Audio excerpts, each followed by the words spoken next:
Looking for the prettiest village in the Halkidiki Peninsula? Welcome to Athytos, also known as Afytos, where time slows down, stone houses meet the sea, and every corner feels like a postcard.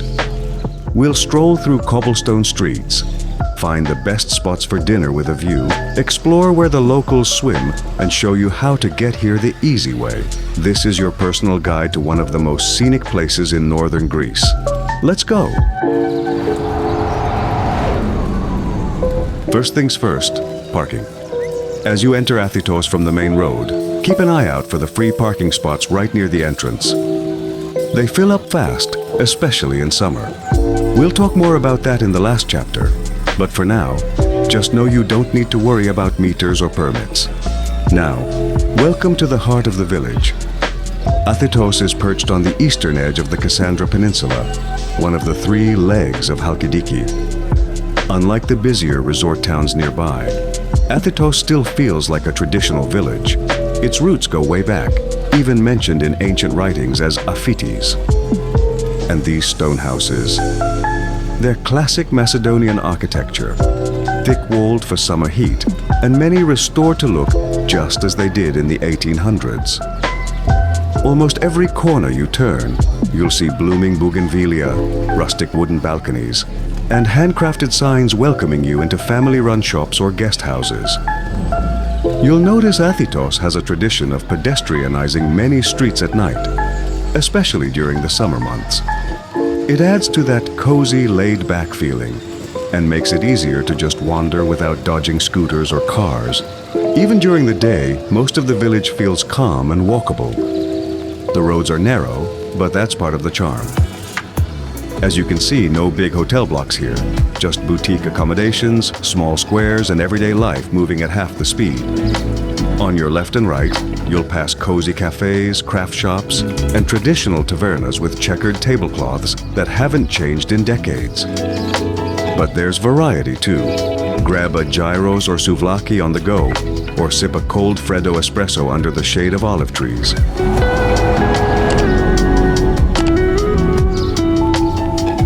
Before we move to the main square, make a quick stop at St. Dimitrios Church, built in 1859 and still standing proudly in the heart of Athytos. It's a three-aisled basilica with a beautiful bell tower, and inside you'll find wood-carved iconostasis and frescoes that speak to centuries of devotion. Even if you're not religious, step inside for the calm, the cool air, and that unmistakable scent of old stone and candle wax. It's a quiet reminder of the village's roots, and it's still the center of local life today. And just ahead, that's the village square. It's small, but it's the heart of Athytos. Locals gather here in the evening, especially when the live music starts. If you're visiting in July or August, you might catch one of the summer cultural events hosted right here. Live Greek music, dance performances, or even art installations from regional artists. And yes, it's all free. Take your time here. This isn't a place to rush through. Athytos is about feeling the breeze, smelling the food, and watching the light change on those stone walls as the sun starts to dip. Now that we've passed the main square, let's head toward one of Athytos' biggest highlights, the panoramic cliffside. As we walk a little downhill and turn left, this cobblestone strip opens up, revealing uninterrupted views of the Toroneos Gulf. And just take that in. The sea stretches endlessly, with Mount Athos often visible in the hazy distance. But wait, don't just look at the view, look at what's on our left. Restaurant after restaurant, each with its own terrace, perfectly angled toward the sunset. This is the go-to spot for dining with a view. You'll find traditional dishes like grilled sardines, zucchini fritters, and moussaka, but also more refined plates, like fresh sea bass in lemon sauce or local goat cheese drizzled with honey and thyme. And if you're a meat lover, don't worry. There are options like soutsukakia, spiced meatballs, or slow-cooked lamb, often paired with wines from local Halkidiki vineyards. One thing to note, this strip used to have more outdoor tables spilling right onto the cobblestones, creating a very social, almost island-style atmosphere. Whether that returns depends on the season and local regulations, but the charm remains. Even if you're not planning to eat, this is the perfect spot to grab a drink. Order a glass of chiporo or a cold beer, and just watch the light shift across the water. Sunset here is something special. The village seems to pause for it. And if you're lucky, music from a nearby terrace might fill the air just as the last light fades. And just below us, that's the beach we'll visit next. It's only a short drive, or a longer walk if you're up for a bit of a descent. But for now, stay a moment. These tables weren't placed here by accident. Time to head down to the beach. Athytos' other big draw. From up above, the turquoise water looked tempting. But wait till you get down here. It's crystal clear and surprisingly calm, even on windier days.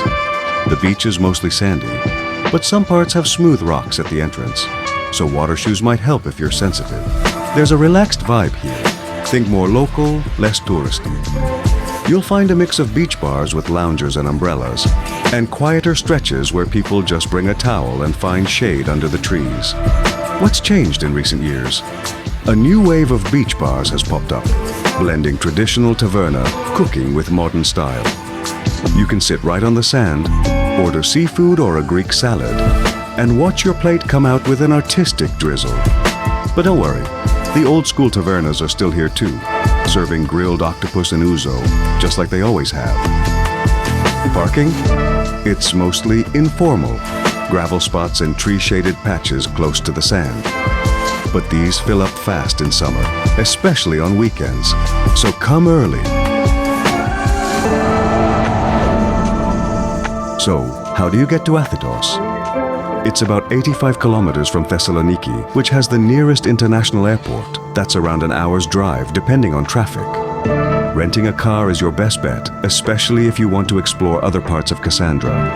But fair warning, summer weekends are busy. Athytos isn't just popular with Greeks. Visitors come from all over the Balkans, including Bulgaria, Romania, Serbia, and Turkey.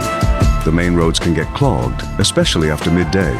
There's no toll on the highway, but here's a key tip. Exit near the village of Nea Phokeia and take the old coastal road from there. It's slower, but scenic, and it leads you right into the heart of the village without missing a thing. But our journey doesn't end here. We'd love to hear from you. Is there a particular moment that stood out to you? Let us know in the comments below. If you like narrated travel like this, subscribe and tap the bell to explore more places, one story at a time, so you don't miss the next city walk. Our travel audiobooks are now available. Explore iconic destinations through immersive storytelling and preview a full chapter for free. Tap the link to listen now.